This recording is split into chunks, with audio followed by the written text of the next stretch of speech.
September 5th. Mr. Harmer, will you call roll, please? Thank you, Mr. Vice Chair. Commissioner Prow? Commissioner Prow? Oh, present, here. Commissioner Simmons? Present. Commissioner Spit is currently absent. Chairman Pranzo is currently absent. Vice Chair Frost. Present. We have a quorum. Thank you, Mr. Harmer. And if you'd please stand and join me in the Pledge of Allegiance. I pledge allegiance to the flag of the United States of America and to the republic for which it stands, one nation, under God, indivisible, with liberty and justice for all. Thank you. Our first item of business is the discussion / approval / disapproval of the minutes of the regular meeting conducted on July 22nd. Gentlemen, I wasn't at that meeting, so it's your discretion, since you were there, to make the call on that. I have no discussion. Nothing for discussion. I'll entertain a motion then. I will move that we approve the minutes for the regular meeting conducted July 22nd. I second it. Okay, we have a motion by Commissioner Simmons.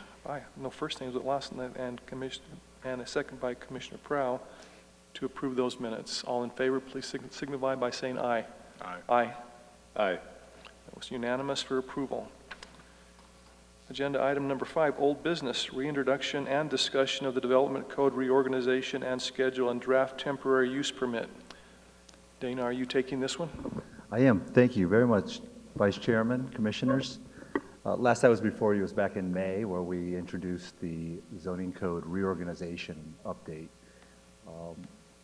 process. Since that time, we've got 2 updates.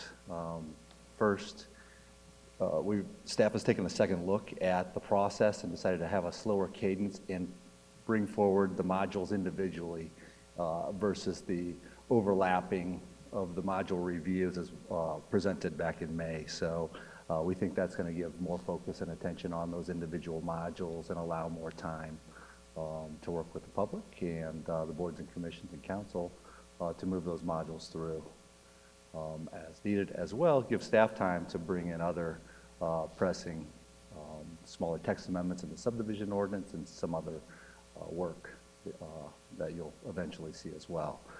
So that's the first update. Second update is also staff recognized the need for the temporary use permit process to be established within the development code, in your zoning ordinance basically. And this module 1 happens to be the procedures and the administrative procedures where the temporary use permit process would be contained. So your packets are for this agenda item are the same with the from May 16th essentially, with exception to the introduction of a draft language for a temporary use permit process, which we basically use the conditional use permit format without having to disrupt or stay consistent with that formatting, but introduce very current acceptable language for a temporary use permit process. With that, you can also see on the second page of your staff report that we have a tentative outline of meetings, today being the 5th, obviously just reintroducing, giving those 2 updates that I just mentioned, and then we would come back to you at your next meeting on the 19th to get into your detailed review and discussion on the proposed amendments to Module 1, procedures module. And then we'll go to HDAC on the 25th at their meeting and have a very similar conversation, introduce what's happening. There are some impacts to HDAC as well as a committee, being a committee of the town. Want to make sure they're up to speed and have their input in these draft changes. And then we'll move into the neighborhood meeting and then to like the joint council, first briefing, then a joint council P&Z discussion before we finalize and go back, prepare a second draft for your review. So that is the update for the zoning development code reorganization. Be happy to answer any questions. Otherwise, we'll be back on the 19th. I'd like to expand just a little bit on a couple of points so you're knowing where this is coming from. As far as HDAC is concerned, primarily they have re-examined their section of the development code. And there's a couple of modifications that they would like to have the Planning Commission and the Council consider. Some updates, additional language, recognizing additional architectural forms that are now coming into vogue for historic preservation activities, things of that nature. The subdivision, or not the temporary use permit has come about because our code refers to obtaining temporary use permit for certain things, but there's no process. And so this is to get that clarified and codified. Also, there's been a few questions come up recently on our subdivision code that you'll be seeing, and also in the near future, having to do with the length of time that preliminary plats and final plats are valid before having to come back for reapprovals. The primary reason behind all of that is engineering standards change, and right now our final plats have no sunset date. So once it's approved, it's good for the next 10 years before it gets recorded, and so we want to make sure we're current. So there'll be some date language on that. And then another reason, as Dana has just explained, to maybe slow some of these things down and to involve the council in a, kind of a work session or presentation mode before actually getting a document recommended by you, is to keep them in the loop early on to raise questions. We ran into a hiccup with the sign code. It is still not approved by the council.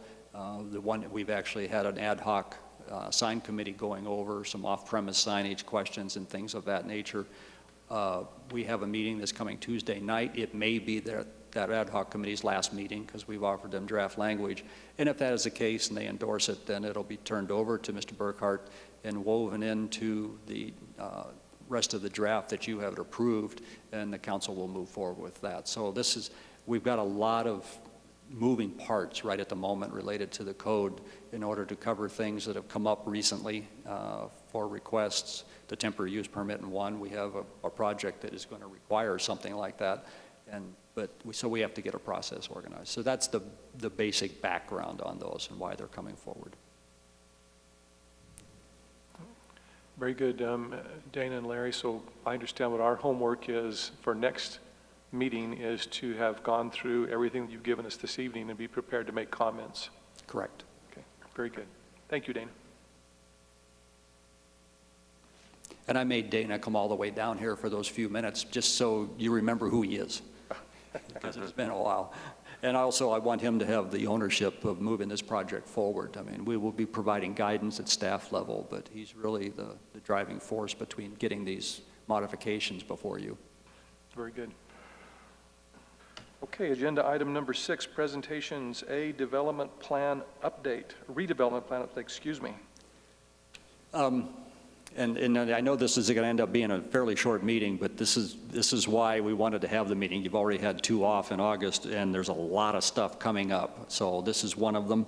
The redevelopment plan update has been contract awarded by the council. It's moving forward. They've done focus groups, and with a number of representatives of the residential community, historic community, business community.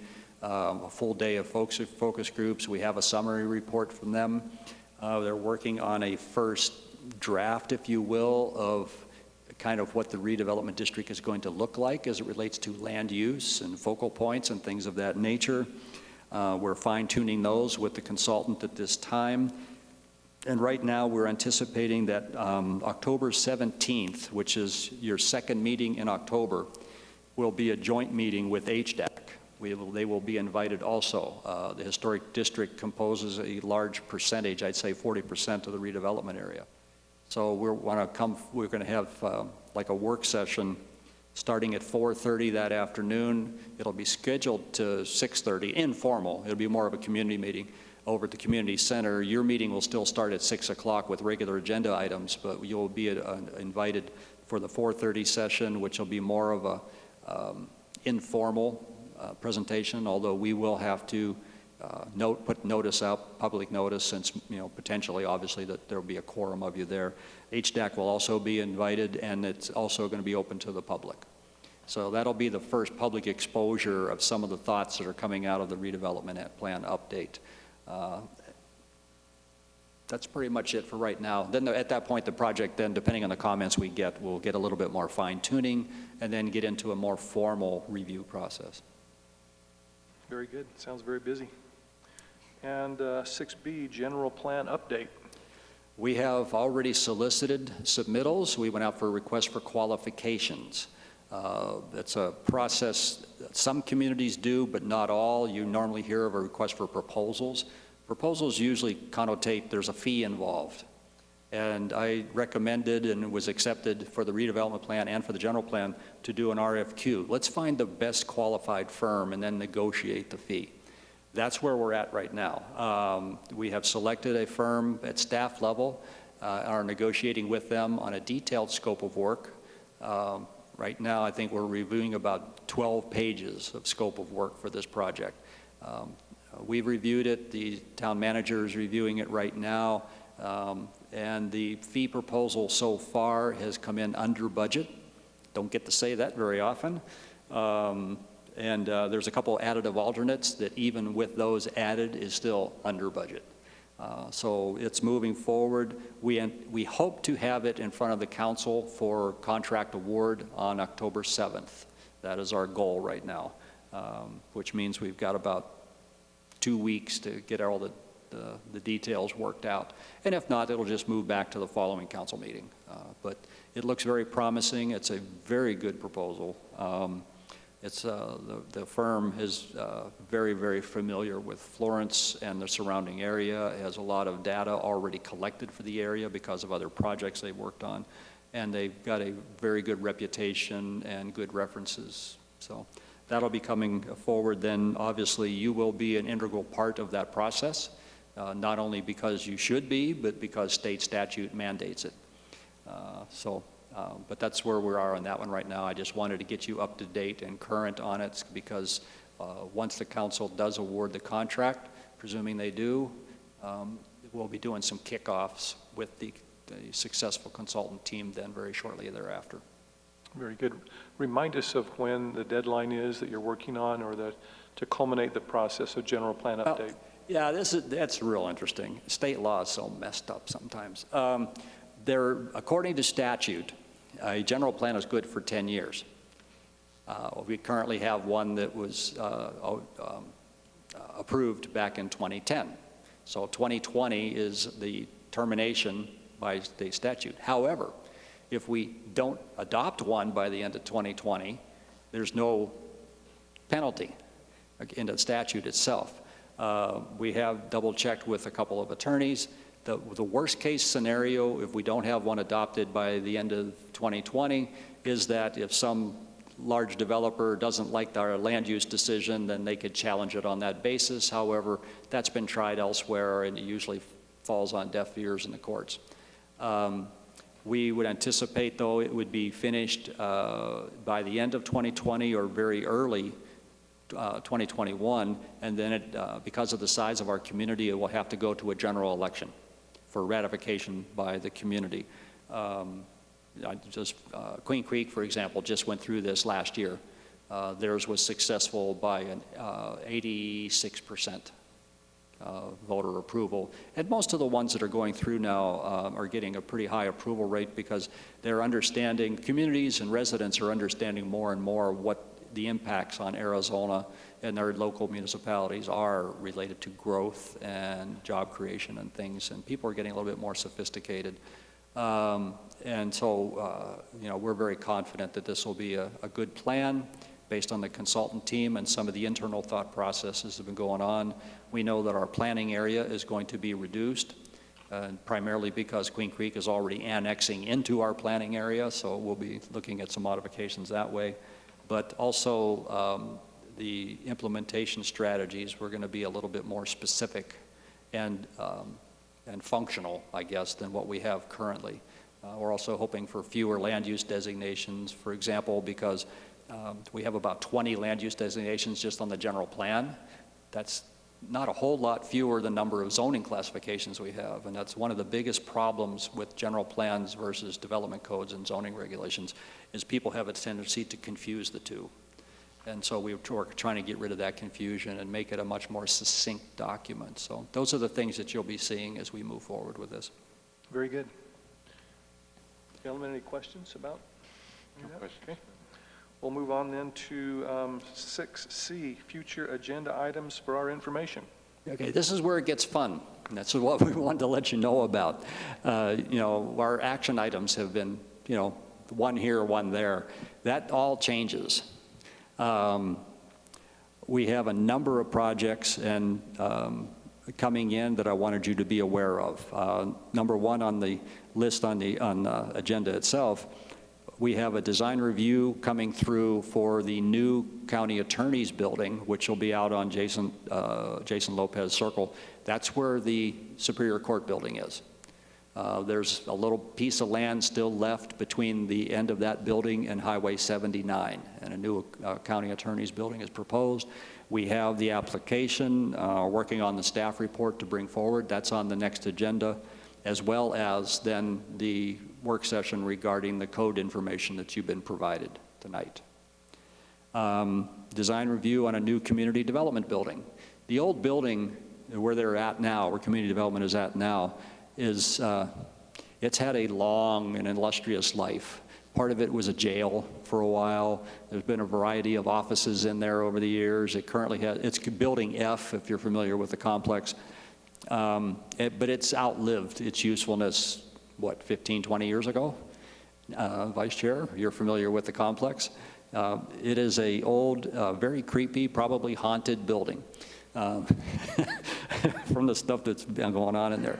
A new building is being proposed between Park and Florence, just north of Butte. Now, if you're not generally familiar with the street names in that area, that is the street immediately east of the existing building. Runs north and south through there. Minimum utilization of parts of it because of the way the other streets have been, dead-ended or blocked or whatever. And then Park Street is on the east side of that, so it's 1 block in width is where this new building will go. 12th Street is shown on all of our maps as connecting Park with Florence. It actually is a paper street. I mean, it's in a ground street, but it doesn't exist as a paper street. That property has actually been abandoned and is owned by the county. So 12th Street in that location only will go away.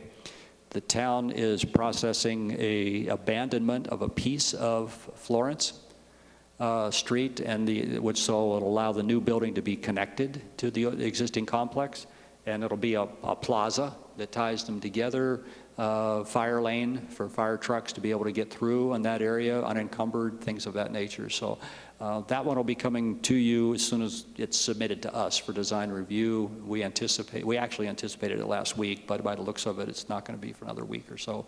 So it'll be on a future agenda. Conditional use permit for the Desert Rock Church. We haven't processed a conditional use permit since I've been here, but Franklin Road is the road that runs east and west off of Hunt Highway, just north of the hospital. So it's dirt for all intent purposes right now. There's a single family home off to the west, about less than a quarter of a mile, that the Desert Rock Church has purchased along with the property. They are still weighing a couple of options. We anticipate this for October 3rd, but it may float a couple of weeks while they make some final decisions on how they want to pursue or go forward with it. It includes a new sanctuary building, new paved parking, a number of improvements back in that area, extension of a water line for fire hydrant and fire protection to the new building, all of those things. Conditional use permit comes through you for a recommendation, and again goes to council for final action. Pardon me? That's one of the discussions we're having right now. It may be a temporary street just for the church until Walker Butte, which is the master plan community further to the west, comes in for development. That's a discussion that we're having with engineering on how they want to handle that. Because the church is not going to be able to, quite frankly, afford to pave a quarter mile of street on their own. So it'll may be a phase type of issue, but we're talking about it right now at staff to see how it's going to be handled.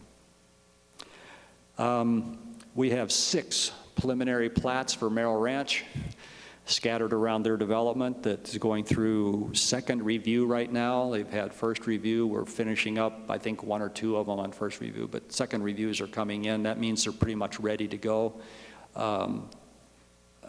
Pulte is suggesting at this point that we just handle them all at one time, so there may be a, it may come in for October 3rd, it may be on October 17th, not sure. It depends on when they get the second submittals in and, take care of any red lines that they've received, like spelling preliminary correctly on the drawings. We've had a great deal of fun jabbing the project engineer on that one. But yeah, 6 plats from them. Also a new preliminary plat for Mesquite Trails. Now Mesquite Trails isn't out of the ground yet. It's actually at the southeast corner of what will be Heritage Road and North Felix Road. So it's basically 1 mile north of the northeastmost part of Anthem at Merrill Ranch. They actually have that whole section, but for right now, they're only proceeding with the top portion of it. 5 plats have already been reviewed and recorded. They've been through the entire process. They want to get this 6th plat done and recorded, and that kind of isolates the very top portion of the entire development because of a major wash that runs from northeast to southwest through the property. And what we understand is once the 6th one is recorded, that they are in negotiations already with a new builder, and they would go in and do the civil improvements for all 6 plats at the same time. So that's moving forward, and it may constitute a new or maybe 2 new builders in the community. So that one's on the plate and coming forward very shortly. Also, they've had their first review. They're in second review right now for preliminary plat. And so I anticipate that maybe as early as October 3rd, but more likely October 17th. And then one that didn't quite make the list yet, but it is a future agenda item. We also have the design review for the Windmill Hotel coming back because they've changed location. It's still, as far as I know, the same building, but it'll be a different site plan. It's now being looked at on the north side of Butte rather than the south side of Butte, and being connected to the whole windmill complex. So that one's coming forward too. The reason why I'm really updating you on all these is because I expect all of these to come through the Planning Commission before the end of November. So we're going to have some full meetings coming up, and I just kind of wanted to let you know ahead of time so you're prepared for it. I think our short meeting agendas are going away for a while. This might be it. Very, very possibly. Comments, questions? I'm good. No, I'm good for right now. I'm looking forward to some of these presentations. So. I guess just one comment or concern, however you want to take it, probably not worthy of discussion at this point in time, but the area that you described where the Mesquite Trails development is happening, which sounds pretty sizable, sounds like 160 acres, quarter section worth? Oh, well, Mesquite Trails is actually about a full section. Full section? Yeah, they're going to be taking on probably, it's not square at this point, it's a linear layout, but about a quarter section as the first phase, is what it looks like. And I guess the concern that at some point, well, somebody's going to have to raise their hand on it is, I'm sure water service is an issue, but probably bigger issue is wastewater service, since this probably goes to that infamous Section 11 wastewater plant service area, which is grossly undersized, and so that would be interesting to see how they're going to deal with that at some future time. Yeah, that would be part of once a preliminary plat. The preliminary plat is basically the lotting, the number of lots, and the street layout. Engineering drawings, civil drawings have to be submitted as part of the final plat and approved by the town engineer before the final plat goes in front of the council. So they will have to have all those questions answered by that point in time, although it is my understanding that they're already in discussions with EPCOR, who's the controller of the utilities right now. And, okay, just a concern. Yep. Where is Heritage Road in relation to the railroad tracks that are on? It's still on the west side of the tracks, as I recall. I'd The have to look tracks at the- sort of cross at a Yeah, diagonal. they go at a diagonal up through the valley, up through there, but I believe that Mesquite Trails is still on the west side of the tracks. I'd have to look at the map again. Okay, And it is adjacent to one of the alternatives for the north-south corridor. okay. Oh, very interesting. Okay. All right. And that brings us to agenda item number 7, call to the public. And I see no public here, so, oh. Mr. Anderson, do you have a comment or a concern? Need to turn your mic on, Vice Mayor. Okay. I just wanted to tell you that I've had a couple meetings with Bill Hawkins, and he wants to pass along his respect, and he's looking forward to getting back in the groove and coming back when I think his comment was he will be back down here when the temperature drops here or it snows in Pine Top. Well, could you please pass on to him our well wishes, and we appreciate you being here in support of us. Thank you very much. And with that, call to the commission. Current events. Gentlemen? I have nothing. Okay.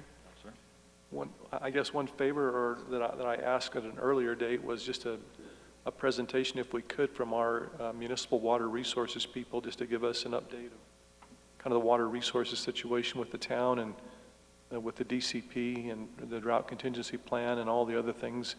I know that Department of Water Resources is kicking into gear the culmination and instigation of the 4th management plan, even though there's only 4 months left of it. They've been instructed to make it happen, and then they're moving into the 5th management plan. So I think for us as a body that is approving developments that are obviously going to be using water, it would be good for us to have a general knowledge of what the town's outlook is in the future for water, wastewater, and reclaimed water resources.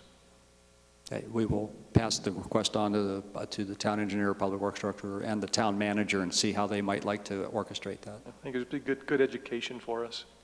And probably for us also. Well, I do know that the town manager did attend a meeting this, day before yesterday. Yeah, DWR hosted a meeting on the municipal section of the 5th management plan, I think, yesterday. Yeah, and it was a bust because he says, well, where are we on that? Nobody could make any commitment. Nobody would say when they were going to release it. We're still trying to get 4 out, Yeah. So it's not going too well. But we do know what the town's resources are. We do have a plan for, where we are on our wastewater management and what all our water plans are. So he should be able to give you that. Great. Yeah, I think it's be good education, maybe a work session sometime. With that, if that completes our meeting, and so unless there's any objection, I'll entertain a motion to adjourn.